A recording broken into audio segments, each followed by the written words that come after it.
আত্মসম্মানের থেকে বড় আর কিচ্ছু নেই।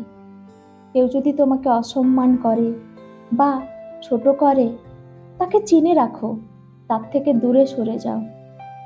কেননা সে যদি সুযোগ পায় একই কাজ আবার রিপিট করবে। তাই নিজেকে সরিয়ে নেওয়াটা অনেক ভালো।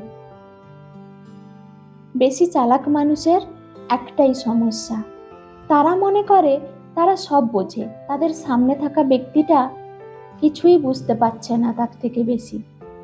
কিন্তু ব্যাপারটা আসলে সামনের ব্যক্তিটা যে তার থেকে বেশি বোঝে সেটা সে আদৌ বুঝতেই পারে না, আর তারা এখানেই ঠকে যায়।